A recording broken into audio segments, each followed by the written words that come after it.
नमस्कार, डीडी राजस्थान के इस विशेष कार्यक्रम में आपका स्वागत है। मैं हूं आपके साथ विकास सोनी। राष्ट्रपिता महात्मा गांधी ने कहा था कि भारत की जो आत्मा है वो आत्मा गांवों में बसती है। जी हां, भारत की जो 2/3 आबादी है वो गांवों में निवास करती है। भारत का करीबन 70% जो कार्यबल है वो भी ग्रामीण क्षेत्रों में निवास करता है। तो इस लिहाज से सशक्त भारत के निर्माण के लिए, भारत की समग्र प्रगति के लिए और भारत के समावेशी विकास के लिए ग्रामीण अर्थव्यवस्था का, ग्रामीण विकास का मजबूत होना, सुदृढ़ होना बेहद जरूरी है। और आज का विषय जो है वो भी इसी विषय पर आधारित है कि रोजगार सृजन करके हम ग्रामीण अर्थव्यवस्था को, ग्रामीण क्षेत्रों में विकास है उसको किस तरीके से सुदृढ़ कर सकते हैं, जिससे एक सशक्त देश का निर्माण हो सके और देश जो है वो विकसित राष्ट्रों की श्रेणी में आ सके। तो इसी विषय पर बातचीत करने के लिए स्टूडियो में आज हमारे साथ बेहद खास मेहमान मौजूद हैं। आप हैं प्रोफेसर सुनील रेसर। आप पूर्व निदेशक रहे हैं, A N Sinha institute of social studies Patna के निदेशक रहे हैं। सर, पहले तो आपका इस प्रोग्राम में बहुत बहुत स्वागत है जी। ओके। आपने लंबे समय से ग्रामीण विकास के क्षेत्र में आप अर्थशास्त्री भी रहे हैं, एक अर्थशास्त्री के रूप में भी आपने काम किया है। ग्रामीण विकास के हर क्षेत्र को आपने बड़े नजदीकी से देखा है। तो सबसे पहले चर्चा की शुरुआत करते हैं। जो ग्रामीण अर्थव्यवस्था है उसी की चर्चा की जाए तो देश की जो अर्थव्यवस्था है उसमें जो ग्रामीण अर्थव्यवस्था है वो किस तरीके से अपनी एक सशक्त भूमिका अदा कर सकती है? तो पहले तो मैं जयपुर दूरदर्शन केंद्र पे आभार व्यक्त करना चाहता हूँ। मैं बहुत आभारी हूँ। विकास सिंह जी कितना अच्छा करके मेरे को स्वागत किया, वो भी मैं बहुत खुश हूँ एंड उनको धन्यवाद देना चाहता हूँ। एक्चुअली जो बात विकास जी कह रहा था, हमारा अर्थव्यवस्था, ग्रामीण अर्थव्यवस्था, जैसे महात्मा गांधी को नाम में उल्लेख किया, बहुत महत्वपूर्ण बात है। लेकिन हम बात करता है, लेकिन आगे कैसे चल पाएगा, एक बहुत बड़ा एक मुद्दा हमेशा रहता है हम लोग को सामने। एंड उसमें जो मैं जिसमें देखना चाहता है खासतौर कर राजस्थान का, क्योंकि राजस्थान में इसलिए मैं यहाँ पर विकास उद्यम संस्था में काफ़ी दिनों से रास्ता में गांव काम किया, ग्रामीण उन्नयन के, ग्रामीण के विकास के बारे में बहुत सारा गांव घुमा, बहुत सारा जिला में काफी नजदीक से आपने सारी चीजों काफी नजदीक से देखा गांव का। तो मैंने सोचा कि इसके बारे में थोड़ा बात करेंगे। लेकिन ओवरऑल कुल मिला के पूरा भारत का, देश का जो गांव का स्थिति है उसके हमारा का विकास का जो बात होता है वो गांव का विकास का पहले सामने लेकर आना चाहिए। यानी बात जड़ों से करनी चाहिए, रूट्स लेवल पर वो दिखाना चाहिए। तो इसलिए और उसमें तो रूट है, कौन सा रास्ता में पहले हम लोग को दिखाना चाहिए। हालांकि हम लोग बहुत सारा स्कीम का बात करता है, बहुत सारा कुछ बात करता है, लेकिन उसमें सबसे बड़ा बात है आज के तारीख में रोजगार का। रोजगार क्रिएट करना, सृजन करना, निर्माण करना एक बहुत बड़ा एक मुद्दा है। एंड जिसके हम लोग नहीं करेगा हम लोग बहुत पीछे चला जाएंगे। एक्चुअली जो बात होता है, जो मैं गांव में घूमना था,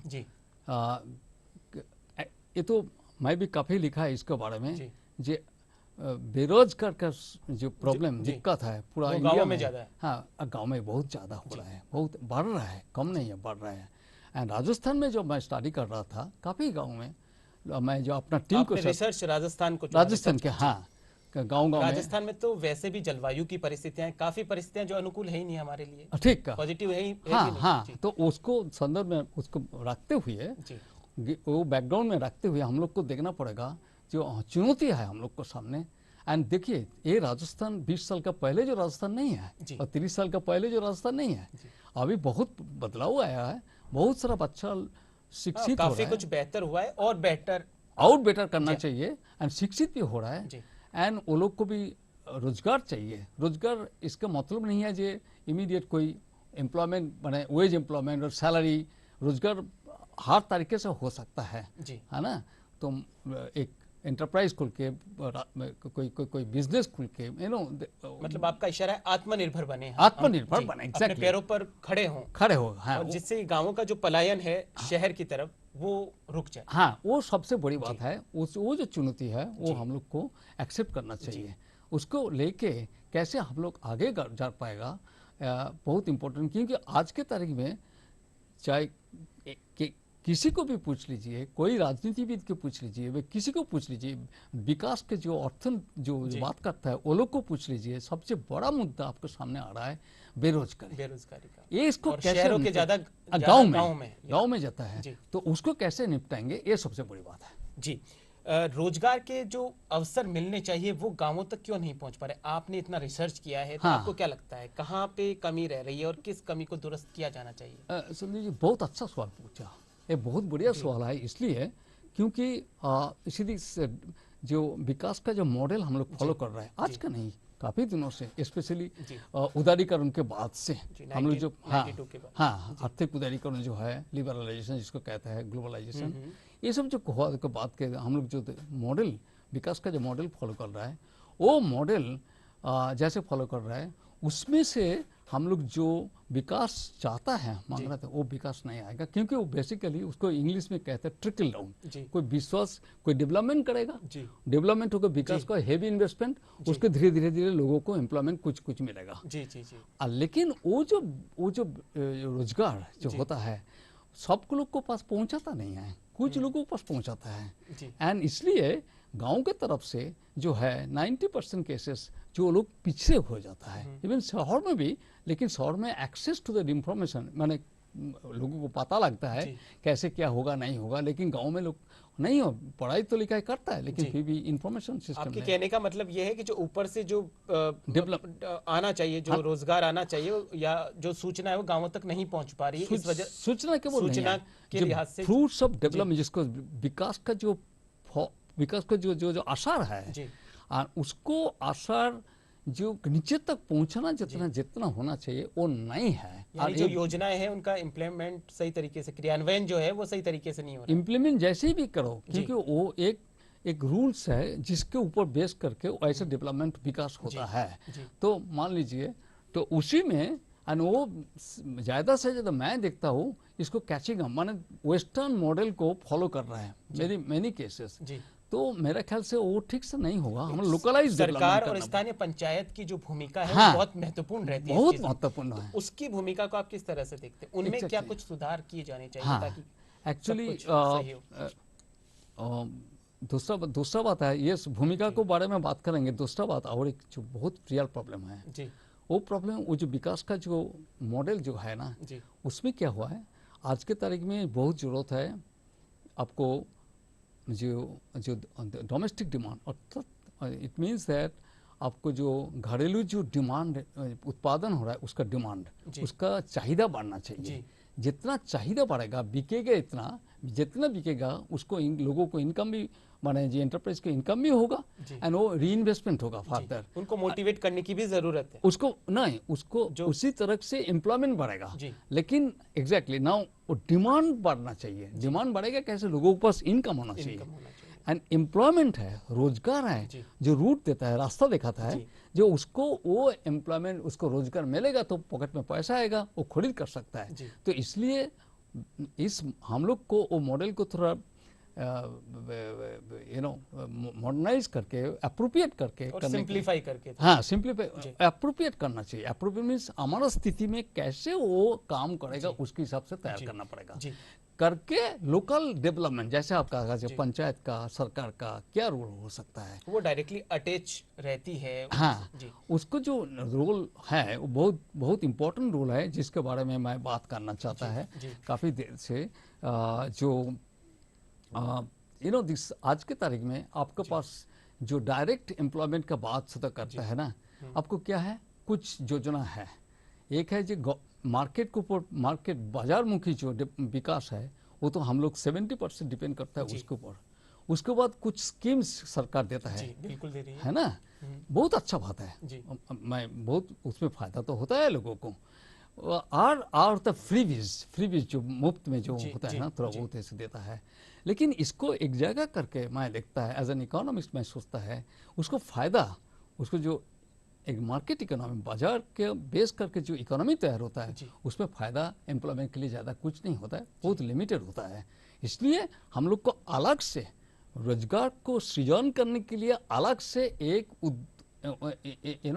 इनिशिएटिव लेना चाहिए, आगे बढ़ना चाहिए। जी। एंड उसी के में सरकार और पंचायत का भूमिका बहुत महत्वपूर्ण होता है। जी। तो डॉक्टर बताइए। एपीजे अब्दुल कलाम साहब ने कहा था, उन्होंने एक दृष्टिकोण दिया था, एक थिंकिंग बताई थी कि ग्रामीण क्षेत्रों में शहरी सुविधाओं के प्रावधान सुनिश्चित की जाए। जो शहर में जो सुविधाएं मिल रही है ना, वैसी की वैसी सुविधाएं गांवों को भी मिलनी चाहिए।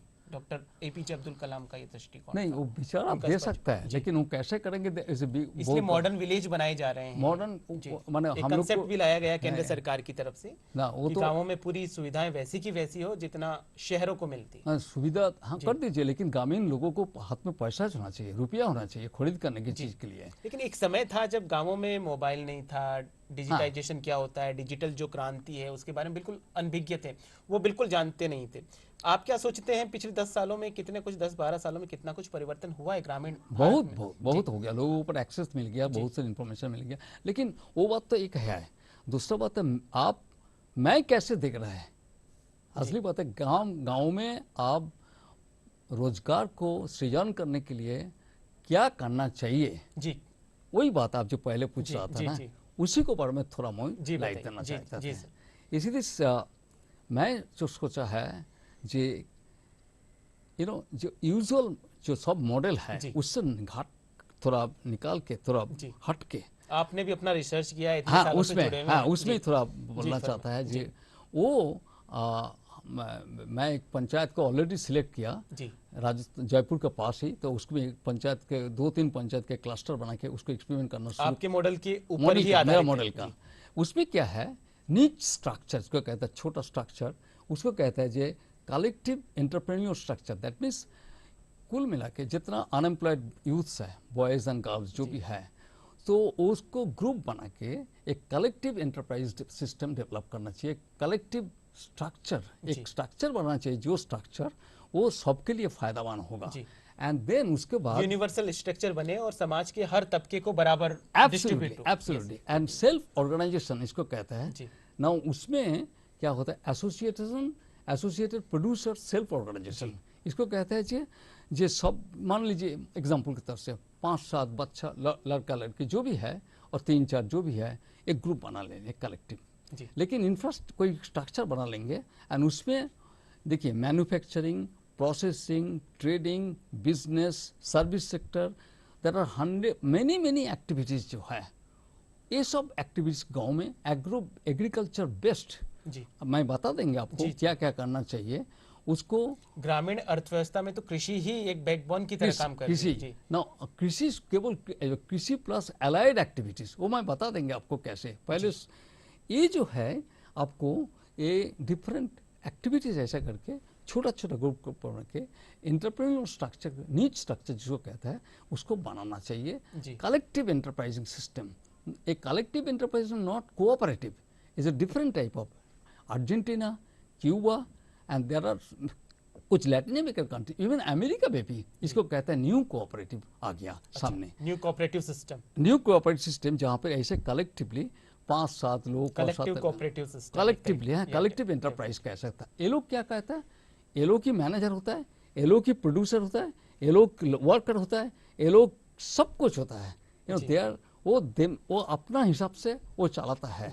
ऐसा करके गांव में कुछ डिफरेंट जो lines of production manufacturing service जो कुछ है वो, इवन हेल्थ सर्विस सेक्टर जैसे हेल्थ एजुकेशन, उसी लाइन में भी एक्टिवेट कर सकता है एक्टिविटी को ना। इसके लिए सरकार और पंचायत को बहुत बड़ा भूमिका होता है। मैं तो पहले ही सजेस्ट करना चाहता है, इम्प्लीमेंट तो उन्हीं को करना है चल के, तो उनकी उनको ही करना है, उनका लेकिन परमानेंट नहीं है। ये मैं कहना चाहता है, ये जो वो जब तक करेगा तब तक चलेगा ये बात नहीं है। कुछ दिनों के लिए जैसे बोलता है ना सीड कैपिटल, जो पहले कुछ कैपिटल देके और करके वो लोग करेंगे, ऑर्गेनाइज कर देंगे सब कुछ, लेकिन धीरे धीरे उसको विथड्रॉ करना पड़ेगा। धीरे धीरे ऑन द ट्रैक आता जाएगा। एग्जैक्टली, एंड ये लोग खुद अपना हाथ में ले लेंगे सब कुछ को, आत्मनिर्भर भी बनेंगे, आत्मनिर्भर बनेंगे, स्वावलंबी भी बनेंगे। हाँ। खुद को भी रोजगार मिलेगा और दूसरों को भी रोजगार देंगे। एंड वो जीने सीखेगा सिर ऊंचा करके, जी। डिग्निफाइड लिविंग जिसको कहता है, सिर ऊंचा करके जीने सीखेगा। आत्मनिर्भर की बात आत्मनिर्भर भारत, बहुत अच्छा बात किया है। जी। नो, इसके लिए सरकार के पहले तो मैं ये कहना चाहता है, ये सजेस्ट करना, प्रपोज करना चाहता है, गवर्नमेंट के रिसेप से एक सेल बनाना चाहिए, खास करके एम्प्लॉयमेंट, रोजगार के लिए, ग्रामीण रोजगार के लिए। ये सेल्फ ऑर्गेनाइजेशन जो है, इसके एक सेल और कोई डिपार्टमेंट खोलना चाहिए जहाँ पर एक्सक्लूसिवली इसको ग्रामीण क्षेत्रों में ही वो काम करे। हाँ, वो काम करेगा। उसके लिए नंबर 2 इज दैट इसको कहता है आपको यू नो एग्रोक्लाइमेटिक जोन की सबसे इसी दी प्रॉब्लम इज दिस, मैंने जो हम लोग कहता है, वो कहता है जो हर जगह चलेगा, हर जगह नहीं चलेगा। हम लोग मिस कर रहे हैं इसमें एग्रोक्लाइमेटिक जोन। एग्रो स्थिति कैसे क्या होता है, स्थिति एक जोन, सपोज आपके पास एरिड जोन है, सेमी एरिड जोन है, स्थान विशेष को देखकर ही योजना या जो भी आप बता रहे हैं वो स्थान विशेष को देखकर ही बनाया जाए, स्पेसिफाई करके, हर एक क्षेत्र के लिए, हर एक प्लेस के लिए अलग अलग। बहुत सही कहा। लेकिन एरिड जोन में, जैसे अब रेगिस्तान में जैसलमेर, जोधपुर, उसी जगह में जो प्लानिंग हम बनाएंगे, वो प्लानिंग चेंज होगा थोड़ा बहुत, क्वाइट भी बहुत सारा।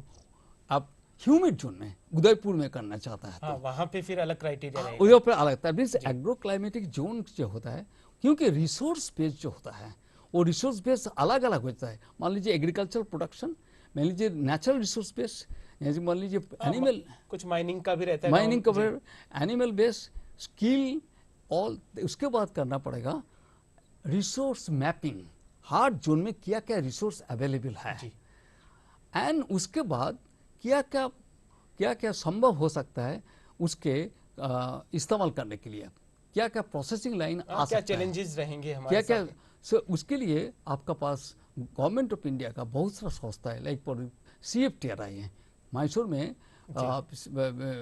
फूड टेक्नोलॉजी इंस्टीट्यूट है।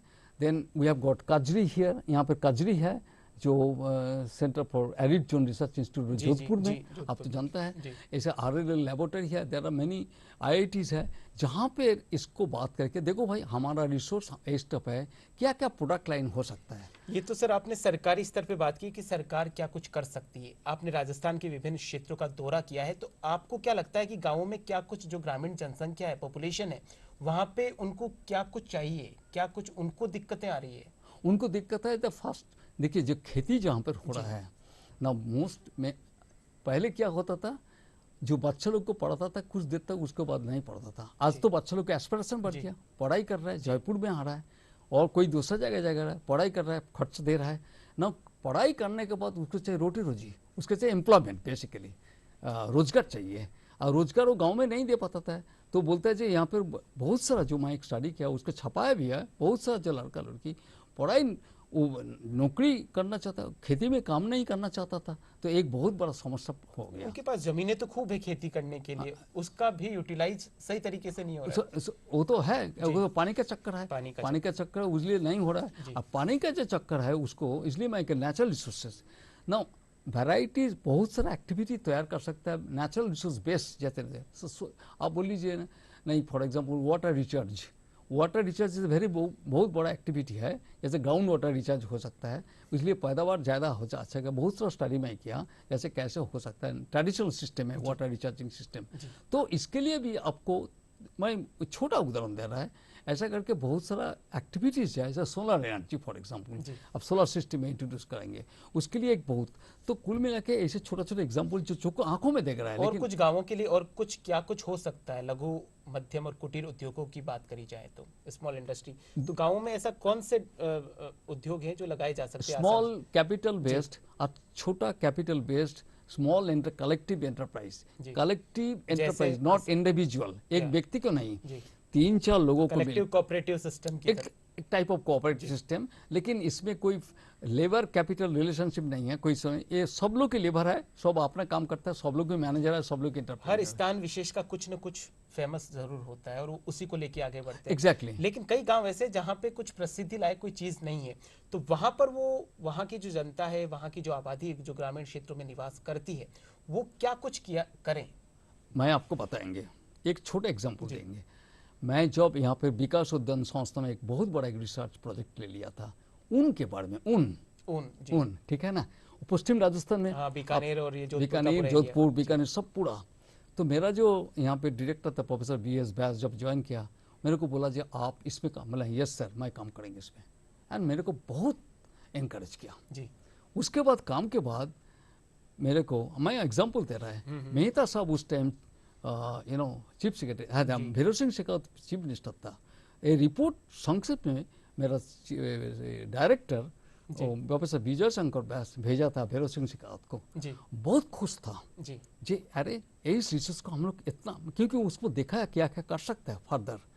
जो शिप रेयर है, मैं एस्टिमेट किया 5% ऑफ द टोटल वैल्यू जितना होता है सेल करने के बाद 5% को पहुंचता है। जैसे स्थिति था पहले, बीच में बिचौलिया लोग और कमीशन एजेंट पूरा खा लेता था, तो गांव तक पहुंचता ही नहीं था। हाँ, गांव तक, ग्रामीण तक पहुंचता नहीं है। जो इनकम हो रहा है उसके ऊपर, उसके रिसोर्स के ऊपर बेस कर, जो सिटी में आता है उसको जो जाता है उसको फिर 5%, 5 से 7%, ये मैं एस्टिमेट किया पूरा। ना भैरव सिंह शेखावत साहब बोला बहुत अच्छा खबर है, तो एक कमेटी बनाया था, शिशुदेव साहब प्रिंसिपल सेक्रेटरी।